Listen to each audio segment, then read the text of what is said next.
Welcome to the journey of success through simplest and target-oriented approach. Like, subscribe, share, target with Professor P's Positive Way.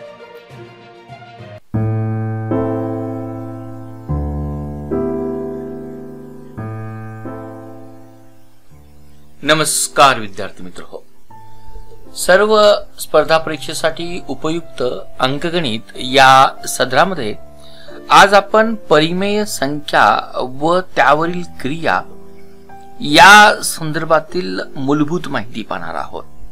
परीक्षेमध्ये आपल्याला परिमेय संख्या याची definition अपरिमेय संख्या विचारली जात नाही, परंतु त्यावर आधारित उपयोजनात्मक सरळ रूप द्या किंवा सोपे रूप द्या या स्वरूपाचे आपल्याला प्रश्न विचारले जातात. परंतु हे प्रश्न सॉल्व्ह करत असताना त्यामागे काही विशिष्ट नियम असतात. परिमेय संख्या लिहित असताना, त्यावर क्रिया करत असताना, परिमेय संख्येची बेरीज असेल, वजाबाकी असेल, गुणाकार असेल, भागाकार असेल, ते पाहत असताना काही नियमाच्या आधारे आपल्याला या ठिकाणी जावं लागतं.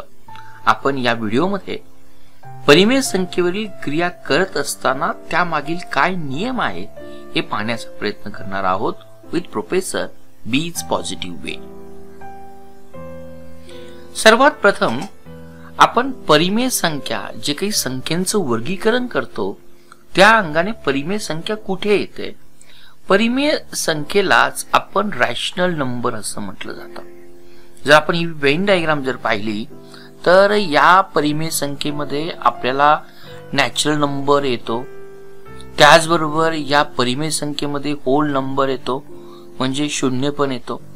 या परिमेय संख्येमध्ये पूर्णांक संख्या येतात ज्याला आपण इंटिजर असं म्हटलं जातं, म्हणजे या ठिकाणी -4 येणार आहे, -11 येणार आहे. त्याचबरोबर परिमेय संख्येमध्ये आपल्याला या ठिकाणी छेदस्थान दिसतं, परंतु या ठिकाणी 2 दिसतंय, या ठिकाणी आपल्याला 3 दिसतंय. हा एक अपूर्णांक आहे आणि अपूर्णांकाबरोबर आपल्याला हे याचं दशांश रूप किंवा डेसिमल रूप देखील दिसतंय. म्हणजेच परिमेय संख्येमध्ये आपल्याला हा -8/2 किंवा भागिले 2 हेही रूप दिसतंय. त्याचबरोबर आपल्याला या स्वरूपातील हाही नंबर आपल्याला दिसून येतो.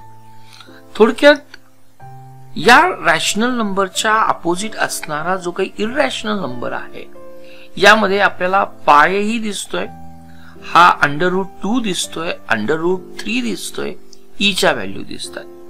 आपण परिमेय संख्या त्यावरील क्रिया पाहत असताना ही परिमेय ज्यातील रॅशनल नंबर ज्याला आपण परिमेय असं म्हटलं जातं, आणि ज्यावेळेस हे रॅशनल नंबर आणि इररॅशनल नंबर, परिमेय संख्या आणि अपरिमेय संख्या यांचा मिळून जो काही संच होतो त्यालाच आपण रियल नंबर असं म्हटलं जातं. मराठीमध्ये यालाच आपण वास्तव संख्या असं म्हटलं जातं. आपल्याला क्रिया पाहायची आहे. अगदी थोडक्यात आपण परिमेय संख्येची व्याख्या देखील पाहणार आहोत. परिमेय संख्येमध्ये काय काय येतं आपण हे पाहिलं. आता जसं मी मेन्शन केलं की परिमेय संख्येमध्ये 0 पण येतो, परिमेय संख्येमध्ये 5 पण येतो, परिमेय संख्येमध्ये हा ऋण किंवा ऋण पूर्णांक देखील आपल्याला येतो. त्याचबरोबर आपल्याला अपूर्णांक देखील येतो. परंतु अपूर्णांक घेत असताना या अपूर्णांकामध्ये जी काही आपण वेगवेगळी उदाहरणं पाहणार आहोत, तर या अपूर्णांकामध्ये जो काही छेदस्थानी अंक असणार आहे तो या ठिकाणी आपल्याला 0 सोडून अंक जर असेल तर या संपूर्णांना आपण परिमेय संख्या असं म्हटलं जातं. म्हणजे जर P आणि Q या स्वरूपामध्ये जर मी संख्या जर दिली असेल तर ती संख्या परिमेय संख्या असेल जेव्हा छेदस्थानी Q हा 0 सोडून इतर अंक असेल. हे अगदी आपण सोप्या भाषेमध्ये आपण या ठिकाणी पाहिलंय. आता या परिमेय संख्येचं थोडक्यात परिमेय संख्या ही पूर्णांक संख्या पण आहे. म्हणजे ज्या ठिकाणी आपण 13 जर पाहिलं तरी परिमेय संख्या पण आहे. त्याचबरोबर आपण या ठिकाणी 13/2 जरी जर पाहिलं तर ही देखील अपूर्णांक आहे. परंतु नियमानुसार ही देखील परिमेय संख्या आहे. त्याचबरोबर आपण एखादी संख्या जर लिहिण्याचा जर प्रयत्न केला तर ही दशांश स्वरूपातली संख्या आहे, ही देखील आपल्याला परिमेय संख्या दिसून येते. परंतु आपण परिमेय संख्येची दोन रूप पाहणार आहोत, ज्याला खंडित दशांश स्वरूप असं म्हटलं जातं. आता एक एक्झाम्पल आपण या ठिकाणी घेऊया. या ठिकाणी 135 भागिले 12, 12 हा छेदस्थानी आहे, हा शून्येतर अंक आहे, म्हणून ही परिमेय संख्या आहे. असा या अपूर्णांकांचं मी दशांशामध्ये रूपांतर करण्याचा ज्यावेळेस प्रयत्न करतो त्यावेळेस माझं उत्तर या पद्धतीने मला दिसतंय. मी हा भागाकार सोडवण्याचा प्रयत्न करतोय. हा भागाकार मी सोडवण्याचा जर प्रयत्न करत जर असेल तर मला या ठिकाणी जे काही उत्तर दिसतंय, माझ्या बरोबर तुम्ही सोडवायचा प्रयत्न करा, तर मला या ठिकाणी बाकी ही शून्य आलेली दिसते. बाकी ही शून्य आलेली दिसते म्हणजे बाकी शून्य आल्यानंतर हा भागाकार इथे एंड होतोय. एंड होतोय म्हणजे तो खंडित होतोय. म्हणजे या अपूर्णांकाचं जे काही दशांश रूप येत आहे, ज्याचं उत्तर 11.25 येत आहे, तर या 25 पुढे आपल्याला परत कुठलाही नंबर येत नाही. म्हणजेच हे खंडित दशांश रूप हे परिमेय संख्येचं एक आपण म्हणूया की टाईप म्हणून पाहूया. दुसरं आपण उदाहरण पाहणार आहे, परिमेय संख्येचं आपल्याला अखंड व आवृत्ती रूप पाहायचं आहे. या संदर्भातील आपण एक सिंपल उदाहरण घेऊया. 20 भागिले 3चं उदाहरण घेऊया. आता हा अपूर्णांक आहे, छेदस्थानी 3 आहे, म्हणजे शून्येतर आहे, म्हणजे ही एक परिमेय संख्या आहे. आता आपण त्याचं दशांश रूप घेऊया. दशांश रूप घेत असताना आपण याला 3 ने भागितल्यानंतर या ठिकाणी आपल्याला 2 दिसतोय. आपण जर परत जर शून्य कॅरी जर केला तर आपण इथे डेसिमल पॉइंट देणार आहोत. परत या ठिकाणी 3 × 18 होत आहे, परत या ठिकाणी 6 जात आहे. आणि या पद्धतीने जर पाहिलं तर ही आपली प्रोसिजर ही कुठेही खंडित होणार नाहीये, ही कंटिन्यू चालणार आहे. म्हणजे या ठिकाणी याचं जर उत्तर जर पाहिलं तर हे आपल्याला अखंडित राहणार आहे. म्हणून या जी काही परिमेय संख्या आहे तिचं जे काही दशांश रूप आहे तिला आपण अखंड म्हणणार आहोत आणि आवर्ती म्हणणार आहोत. म्हणजे हा यातील दशांश चिन्हापुढील 6 अंक पुन्हा पुन्हा येणार आहे, तो आवर्ती होणार आहे. जो अंक आवर्ती होत असतो, जर तो 1 अंक असेल, तो दाखवत असताना आपण या ठिकाणी या पद्धतीने मेन्शन करतो. किंवा कुठलाही एखादा आपल्याला अपूर्णांक दिला असेल आणि त्याचं उत्तर जर आपल्याला या स्वरूपात जर येत असेल तर तो मानत असताना दशांश चिन्हाच्या पुढचा जो अंकांचा ग्रुप रिपीट होतोय त्याच्यावरती आपण ह्या पद्धतीने बार देतो. अजून एक गोष्ट, जर Q आणि R यापुढे जर आपल्याला या पद्धतीचं जर उत्तर जर येत असेल तर हा जर अंकांचा संच आपल्याला पूर्णपणे रिपीट होताना दिसत असेल तर हे उत्तर मांडत असताना आपण या पद्धतीने इथे मेन्शन करतो. आपण परिमेय संख्येचे दशांश रूप पाहिले. जर पहिले रूप जे काही पाहिलं त्याला आपण खंडित दशांश रूप पाहिलं. दुसरं जे काही रूप पाहिलं ते आपण अखंड आवृत्ती दशांश रूप पाहिलं. आता अपरिमेय संख्या, अपरिमेय संख्या नावच दिलेलं आहे की तिचं दशांश रूप अखंड असतं पण ते आवर्त नसतं. आता जर कॅल्क्युलेशनच्या साहाय्यानं आपण √2 ची जर व्हॅल्यू काढण्याचा जर प्रयत्न केला तर ही व्हॅल्यू आपल्याला 1.44213 म्हणजे या ठिकाणची जे काही अंक येणार आहे ते कंटिन्युअस चेंज होत जाणार आहे. म्हणजे या नंबरचं जो काही दशांश रूप येतोय, डेसिमल पॉइंटच्या पुढे जे काही अंक येतात ते अंक आपल्याला रिपीट होत नाही पण ते अखंड आहेत. म्हणजे अखंड आहेत परंतु आवर्ती नाही, ही त्याचं एक साईन म्हणूया. तीच गोष्ट √3 ची जर आपण व्हॅल्यू काढायचा जर प्रयत्न केला तर ती देखील व्हॅल्यू आपल्याला याच पद्धतीनं अखंड भेटणार आहे, परंतु आवर्ती भेटणार नाही. थोडक्यात ज्या अंडर रूटची आपल्याला किंवा जो काही परफेक्ट आपण स्क्वेअर रूट असं म्हटलं जातं, या ठिकाणी अंडर रूट 83 आहे. तर 82 ची व्हॅल्यू आपल्याला परफेक्टली जर आपण या ठिकाणी 81 जर घेतली असेल तर त्याची व्हॅल्यू आपल्याला परफेक्ट मिळणार आहे. म्हणजे 9 चा परफेक्ट स्क्वेअर कुठला असणार आहे? 81 असणार आहे. म्हणजे अंडर रूट 81 हा जो काही संख्या असणार आहे ही परिमेय संख्या असणार आहे. परंतु अंडर रूट 83 ची जर व्हॅल्यू जर काढायचा जर प्रयत्न केला तर ती ऑलमोस्ट अप्रॉक्सिमेटली नियरली आपल्याला या पद्धतीने भेटणार आहे. म्हणून अंडर रूट 83 ही एक परिमेय संख्या पाहिजे. आतापर्यंत आपण परिमेय संख्या काय हे पाहण्याचा प्रयत्न केला. परिमेय संख्येमध्ये अंश आणि जो काही छेद असतो त्यातील छेद हा आपल्याला शून्येतर नंबर असणं गरजेचं आहे. परिमेय संख्या ही धन पूर्णांक संख्या असते. परिमेय संख्या ही शून्य देखील असते. परिमेय संख्या ही ऋण पूर्णांक संख्या असते आणि परिमेय संख्येबरोबर आपण अपरिमेय संख्या पाहिली. आता आपण या परिमेय संख्येचे गुणधर्म पाहूया, नंतर आपण क्रियेकडे जाऊया.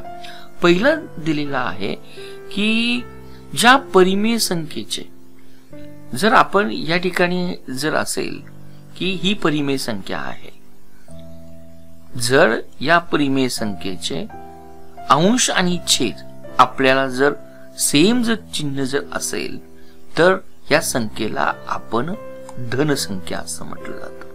त्याच पद्धतीने ज्याचे अंश व छेद हे भिन्न आहेत, म्हणजे जर इथे आपण 16 जर घेतलं, इथे जर 3 जर घेतलं, अंश हा ऋण आहे, छेद हा धन आहे, तर या संख्येला आपण ऋण परिमेय संख्या असं म्हटलं जातं. जेव्हा अंश व छेद आपल्याला भिन्न भिन्न दिसून येतात, तोही हा पॉइंट आपण या ठिकाणी पाहण्याचा प्रयत्न केला.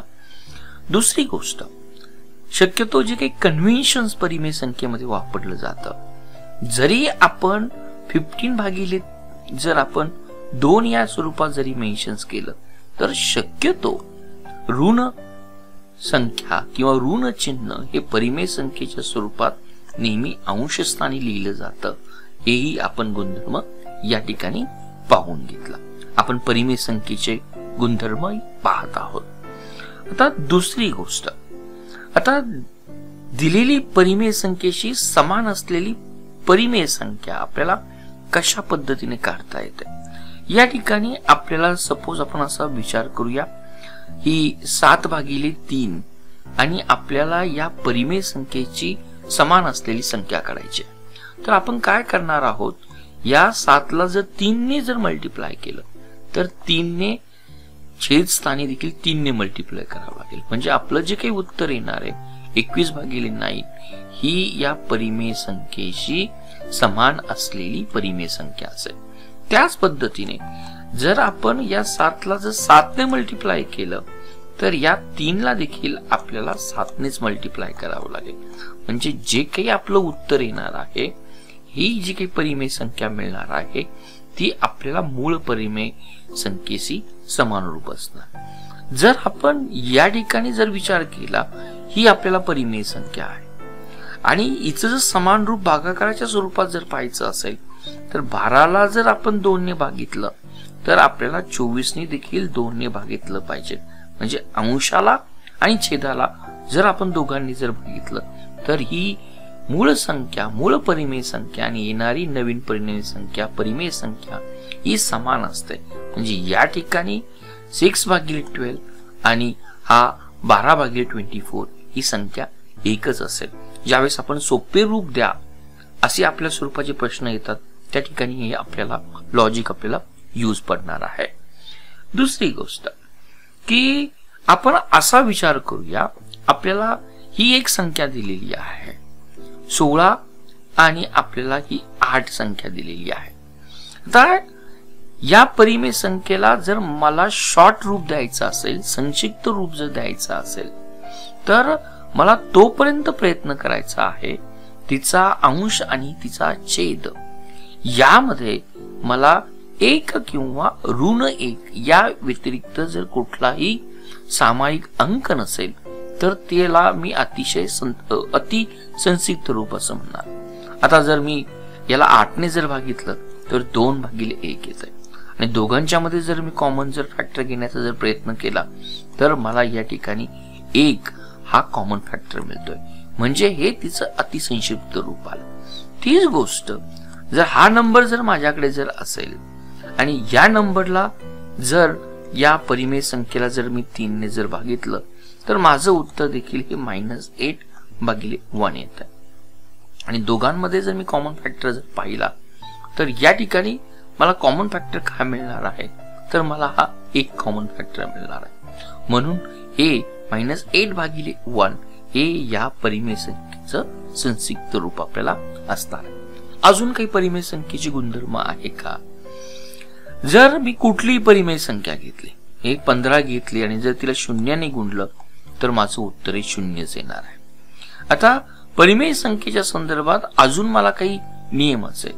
म्हणजे 5 + 7 घेतलं आणि मी 7 + 5 घेतलं तर हे राईट हँड साइड आणि लेफ्ट हँड साइड हे मला अगदी बरोबर येणार आहे.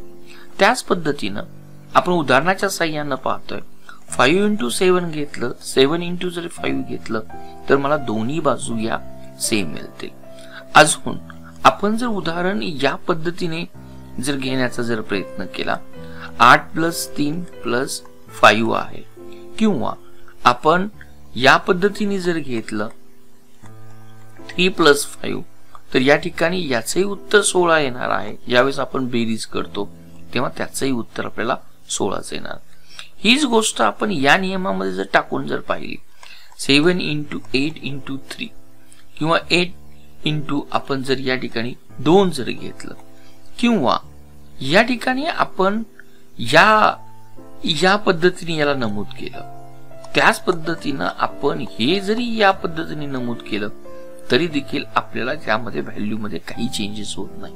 हे आपण रेग्युलर ठिकाणी ही परिमेय संख्येची गुणधर्म पाहत असतो, परंतु हे गुणधर्म पाहत असताना आपल्याला सिम्प्लिफिकेशन्स मध्ये याचा निश्चितपणे आपल्याला वापर होतो. आता परिमेय संख्येची समानता, 2 परिमेय संख्या दिलेल्या आहेत, आपल्याला ती समानता ओळखायची आहे, कुठली लहान किंवा कुठली मोठा आहे. आपण एक सूत्राच्या साहाय्याने पाहून घेऊया. प्रथम आपण असं इमॅजिन करूया आपल्याला ही परिमेय संख्या देत असताना आपल्याकडे 2 या ठिकाणी उत्तर दिलेली आहे. सपोज ही एक परिमेय संख्या आहे आणि ही एक परिमेय संख्या आहे. परिमेय संख्या जर असेल तर त्यांचा छेद हा 0th नंबर असेल. ही डेफिनेशन आतापर्यंत तुमच्या सर्वांच्या लक्षात आली असेल. आता मला या दोघांचं मला कंपॅरिझन करायचं आहे. आता कंपॅरिझन करत असताना मी काय करणार आहे, यांचा मी तिरकस गुणाकार करणार आहे. आता तिरकस जर गुणाकार केला असेल, पहिली कंडिशन माझी काय असेल, तिरकस गुणाकार केल्यानंतर AD आणि BC जर त्यांची व्हॅल्यू जर 1 असेल तर डेफिनेटली A/B = C/D हा मला रूल या ठिकाणी समजून मी घेतला पाहिजे. दुसरी, जर AD यांचा गुणाकार हा BCच्या गुणाकारापेक्षा जर अधिक असेल तर डेफिनेटली ही जी काही A/B ची परिमेय संख्या ही C/D पेक्षा अधिक मोठी असेल. तीच गोष्ट जर तिसरा जर नियम घेण्याचा जर प्रयत्न जर केला, जर हा गुणाकार या BCच्या गुणाकारापेक्षा लहान असेल तर या कंडिशन्स मध्ये हे देखील आपल्याला या पद्धतीने दिसून येतं. आपण हाच नियम कुठल्याही याच्यामध्ये नंबर टाकला तरी आपल्याला दिसून येतं. एक मुद्दा मी तुम्हाला एक्झाम्पल देतो. सपोज या ठिकाणी 5 × 7 दिलेला आहे आणि आपल्याला जो काही दुसरा नंबर दिलेला आहे 3 × 4 दिलेला आहे. आता आपल्याला यातून पाहायचं आहे की कुठला नंबर मोठा आहे. तर हा नंबर मोठा आहे समजण्यासाठी आपल्याला प्रथम त्याचा छेद समान करणं गरजेचं आहे. त्या व्यतिरिक्त आपण हा रूल वापरून पाहूया. मी काय केलं, या ठिकाणी 5 × 20 तिरकस गुणाकार केलेला आहे आणि 7 × 21 हा गुणाकार केलेला आहे. म्हणजे यामध्ये 21 हा मोठा असल्याने या नियमाच्या आधारे 3/4 आणि 5/7 यामध्ये 3/4 ही परिमेय संख्या मोठी असेल. या पद्धतीने मला सोपं रूप देत असताना मला त्याचं उपयोजन करणं हे शक्य झालं पाहिजे. हाही मुद्दा आपण या ठिकाणी मुद्दाम लक्षात घेतला. अजून पाहूया की जेव्हा दोन परिमेय संख्या दिल्या जातात की आपल्याला ही एक परिमेय संख्या दिलेली आहे, आपण ज्या वेळेस आपल्याला दिलेली आहे की आपल्याला ही ठरवायची आहे यातील कोण मोठं आहे किंवा कोण मोठं नाही.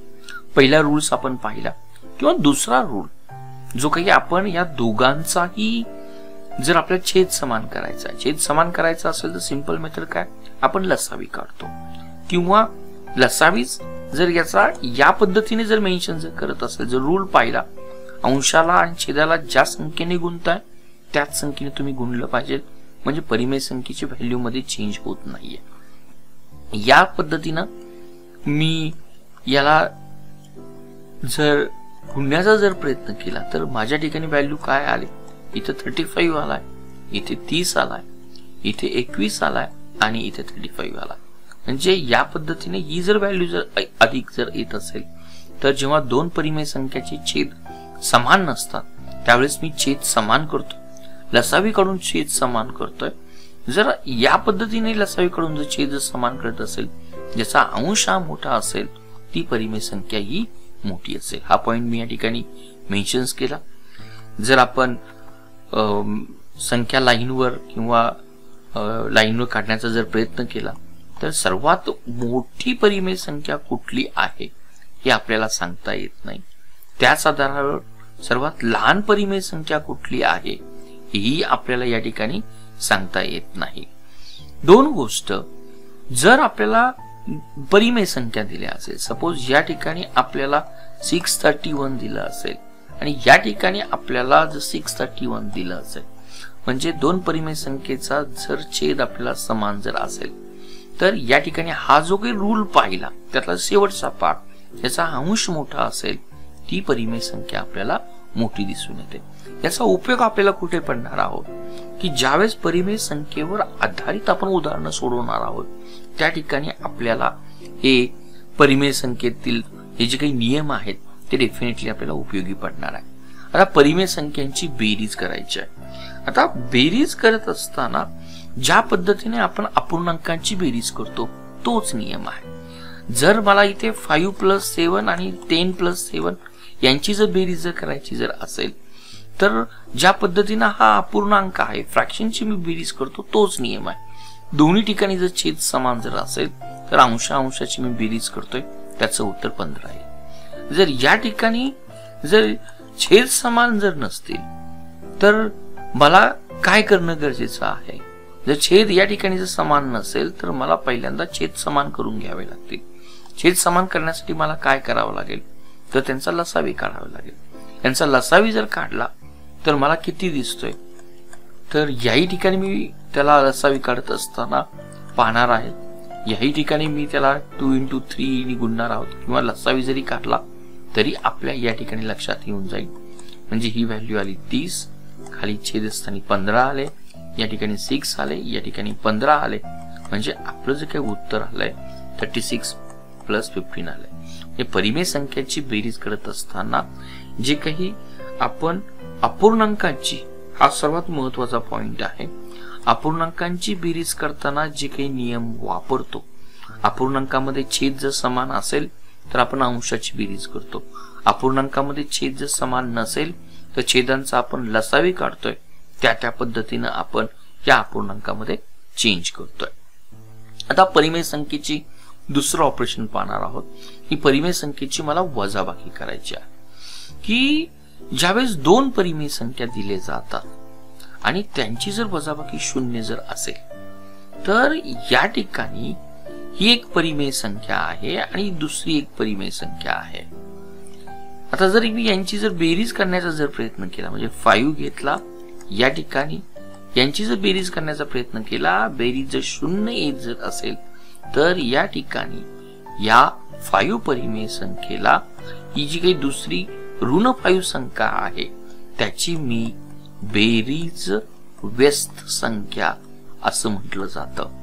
किंवा अगदी सोप्या भाषेमध्ये या ठिकाणी 5 आणि ऋण 5 या दोन्ही संख्या एकमेकाच्या विरुद्ध संख्या आहेत असं आपण या ठिकाणी नमूद करतो. हा पॉइंट आपण या ठिकाणी मेन्शन केला. आता दुसऱ्या पॉइंटला जातोय. कुठलीही परिमेय संख्या घ्या. आपण समजा 12/7 आहे, याच्यामध्ये 0 जर मिळवला असेल तर आपल्याला तिचं उत्तर ही तीच परिमेय संख्या आहे. छोटासा नियम, परंतु तो आपल्याला माहित असणं तेवढ्याच महत्वाचा आहे. आपण बेरीजेचे नियम पाहिलेत, आपण वजाबाकीचे नियम पाहिलेत, आणि हा वजाबाकीचा आपल्याला तिसरा नियम. आता एका परिमेय संख्येतून दुसरी परिमेय संख्या आपल्याला वजा करायची आहे. जर आपल्याला एखादी परिमेय संख्या दिलेली असेल, त्या परिमेय संख्येतून आपल्याला दुसरी संख्या वजा जर करायची असेल तर आपण काय करतो, पहिल्या संख्येमध्ये दुसरीची विरुद्ध संख्या मिळवतो. या ठिकाणी आपण पाहूया की मला ही संख्या दिलेली आहे. आता या संख्येतून जर मला दुसरी संख्या वजा करायची असेल, फॉर एक्झाम्पल मला 3 संख्या जर वजा करायची असेल, तर मी या ठिकाणी कशा पद्धतीने काम करणार आहे, तर जर ऋण संख्येचे जर नियम जर घेतले तर खऱ्या अर्थानं मी ती जी काही संख्या दिलेली आहे, जी काही पहिली संख्या दिलेली आहे, तर दुसरीची मी विरुद्ध संख्या या ठिकाणी ऍड करतोय. तीच गोष्ट आहे. म्हणजे मी या 3ची विरुद्ध संख्या काय असेल तर -3 आहे, तर मी याला या ठिकाणी तिची बेरीज करतोय. हाही मुद्दा आपण पाहिला. आता आपण गुणाकाराकडे जाऊया की 2 परिमेय संख्यांचा गुणाकार जर आपण असं म्हणूया की धन जर असेल, समान चिन्ह जर असेल, फॉर एक्झाम्पल -6 घ्या, -3 घ्या, दोन्ही चिन्ह समान आहे, तर आपल्याला जे काही उत्तर परिमेय संख्या येणार आहे ती 18 येणार. तीच गोष्ट 5 × 2 × 3 × 5 जर यांचा जर घेतला, दोन्हींची चिन्ह आपल्याला प्लस प्लस दिसत आहे, आपल्याला जे काही उत्तर येणार आहे ते समान येणार आहे. परंतु जे एक संख्या आपण जर 7 घेतली, मायनस ऋण घेतली, आणि दुसरी संख्या जर आपण प्लस घेतली, तर दोघांचा जी काही परिमेय संख्या येणार आहे ती हमेशा आपल्याला ऋण संख्या येते. हा पहिला नियम आपण माहित असणं गरजेचं आहे. आता 2 किंवा 2पेक्षा अधिक परिमेय संख्याचा जर आपल्याला गुणाकार करायचा असेल तर त्या गुणाकाराच्या अंशात आपण सर्व अंशाचा गुणाकार आणि छेदामध्ये सर्व छेदाचा गुणाकार हा नियम पाठ न करता आपल्याला इजिस्ट फॉर्म मध्ये या ठिकाणी पाहून घेऊ की आपल्याला या नंबरचा गुणाकार करायचा आहे, नंबरचा गुणाकार करायचा आहे याच्याशी. तर आपण काय करणार आहोत, हा एक अपूर्णांक आहे, परिमेय संख्या आहे, ही एक परिमेय संख्या आहे, दोघांचा आपल्याला गुणाकार करायचा. ज्यावेळेस गुणाकार करतो त्यावेळेस आपण अंशाचा गुणाकार करतो, छेदाचा गुणाकार करतो, किंवा तो गुणाकार अतिशय इजी जाण्यासाठी आपण याच ठिकाणी त्याला संक्षिप्त रूप देऊ शकतो. नियमाप्रमाणे जर पाहिला तर हा 60 येणार आहे, या ठिकाणी हा 24 येणार आहे. त्याचं संक्षिप्त रूप देण्याचा जर प्रयत्न केला, 12 ने मी 60 ला भागितलं तर 5 उत्तर येणार आहे, 12 ने जर 24 ला भागितलं त्याचं उत्तर 2 येणार आहे. इथेच जर मी संक्षिप्त रूप देण्याचा जर प्रयत्न केला तर मला या ठिकाणी काय उत्तर दिसणार आहे, या ठिकाणी 3 आणि 5/6 दिसणार आहे. अजून मी संक्षिप्त रूप जर केलं तर हे उत्तर मला 5/2 दिसणार. हे परिमेय संख्येच्या गुणाकाराचे आपण 2 नियम पाहिले. कुठलीही परिमेय संख्या ही 5 × जर 0 घेतली असेल तर माझा गुणाकार हा 0 येणार आहे. कुठल्याही परिमेय संख्येला आपण जर एकानं गुणल्या असल्यास आपल्याला जे काही उत्तर मिळणार आहे आपल्याला ही तीच परिमेय संख्या दिसून येते.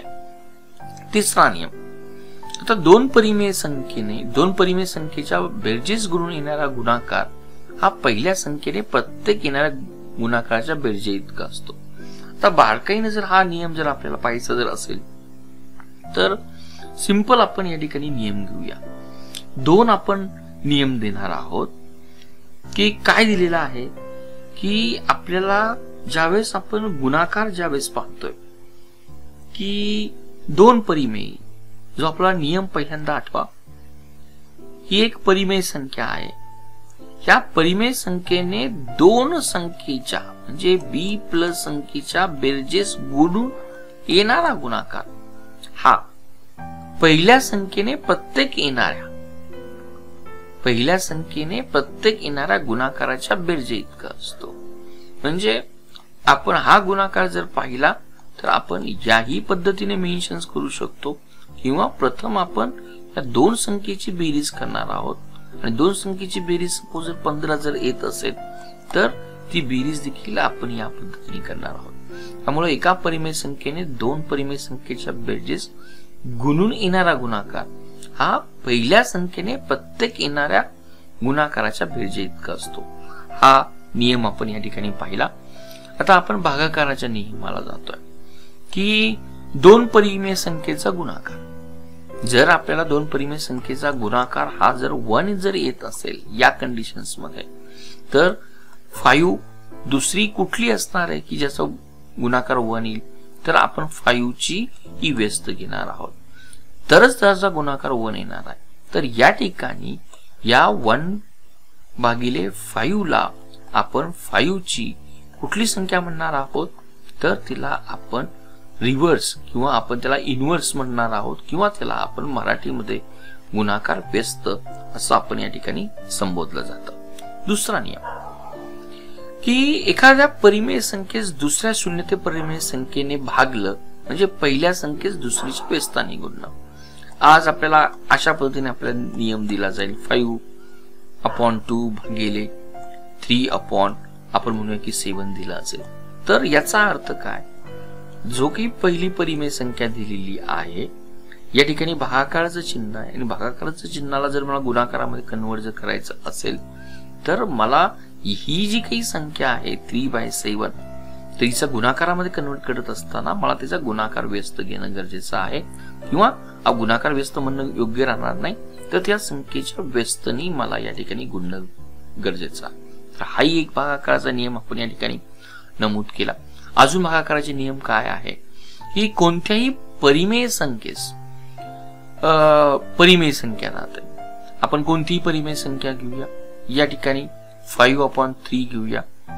या परिमेय संख्येने भागले असतात कुठल्याही संख्येने, ही परिमेय संख्या आहे, परिमेय संख्येने भागलेले असतात. जो काही भागाकार येणार आहे, जे काही उत्तर येणार आहे 1 point something, ही देखील परिमेय संख्या असणार आहे. दुसरी गोष्ट, जर परिमेय संख्या जर घेतली सपोज आपण 10 आणि त्याला जर त्याच संख्येने जर आपण भागलं तर आपला हा भागाकार देखील आपल्याला एकच येणार आहे.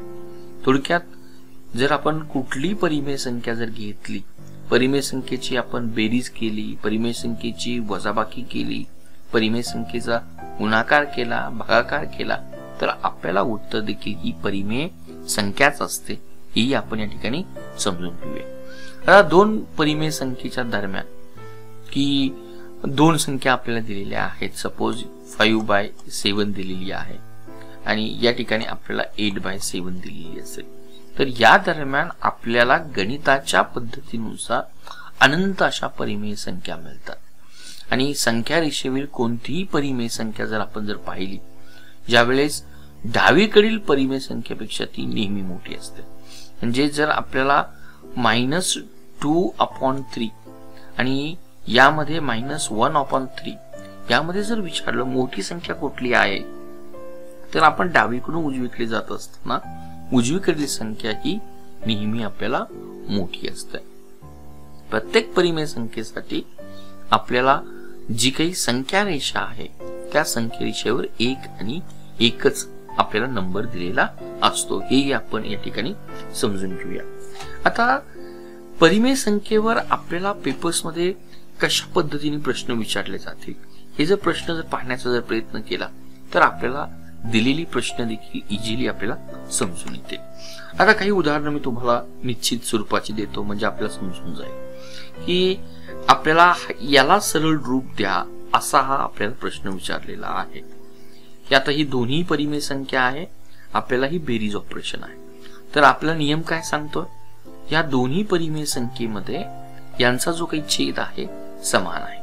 छेद जर समान जर असेल तर आपण काय करतोय, अंशाच्या ठिकाणी ज्या ऑपरेशन सांगितलेलं आहे त्या पद्धतीने आपण ऑपरेशन करतो. म्हणजे 9 - 5 जर केलं तर आपलं उत्तर या ठिकाणी किती असणार आहे, 4/14 असणार आहे.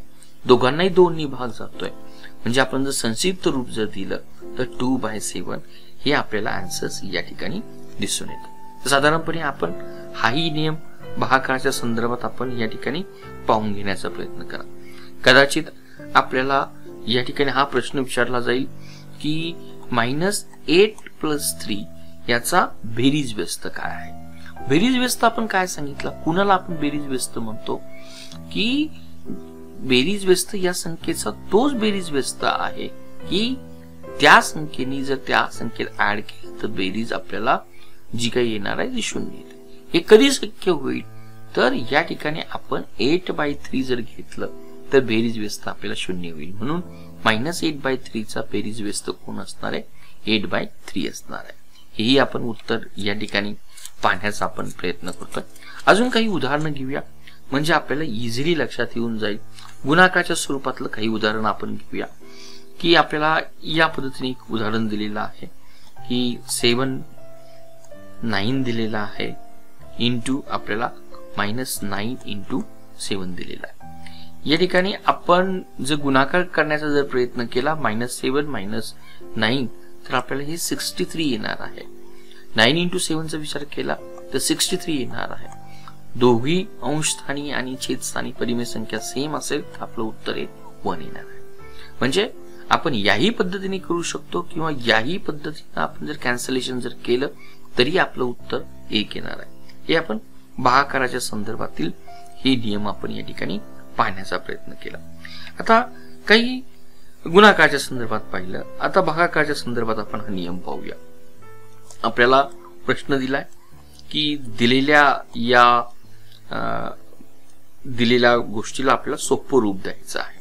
आपण हे सोपं रूप देण्याचा प्रयत्न जर केला तर आपल्याला काय होईल, नियम आपण पाहून घेतला. ज्यावेळेस परिमेय संख्येला भाग दिला जातो त्यावेळेस आपण त्या संख्येचा गुणाकार व्यस्त घेत असतो गुणाकार करताना. हाच नियम आपण या ठिकाणी इम्प्लिमेंट केलाय. जर आपल्याला भागाकाराचं गुणाकार चिन्ह जर करायचं असेल तर गुणाकाराच्या चिन्हानंतर जे काही येणार आहे त्याचा आपण गुणाकार व्यस्त घेतो. या नियमानुसार आपण जर पाहिलं तर या ठिकाणी संक्षिप्त रूप देत असताना -3 होणार आहे. याही ठिकाणी जर संक्षिप्त रूप देत असताना आपलं उत्तर -2 होणार आहे. म्हणजे आपल्याला जे काही उत्तर या ठिकाणी मिळतं आहे ते 3/2 मिळत आहे. म्हणजे आपण भागाकाराची क्रिया देखील पाहून घेतली. परीक्षेला याच पद्धतीनं आपल्याला ही सोपी रूप द्या, ही बेरजेवर आधारित असतील, वजाबाकीवर आधारित असतील किंवा गुणाकारावर आधारित असतील, या तिन्ही सब क्वेश्चनचं उत्तर देण्याचा प्रयत्न करा. कॉमेंट मध्ये लिहा, जरूर तुम्हाला त्याचं उत्तर देता येईल. आणि आजच्या व्हिडिओचा हा शेवटचा प्रश्न, आपल्याला जी काही 2 परिमेय संख्या दिलेली आहेत त्यांच्यातील आपल्याला लहान मोठेपणा ठरवायचा आहे. लहान मोठेपणा कसा ठरवायचा मी व्हिडिओच्या माध्यमातून सांगितलेला आहे, तो देखील सोडवण्याचा तुम्ही या ठिकाणी प्रयत्न करा.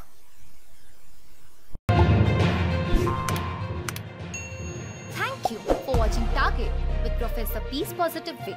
We request you to be a voluntary donator to become our prime and pride motivator.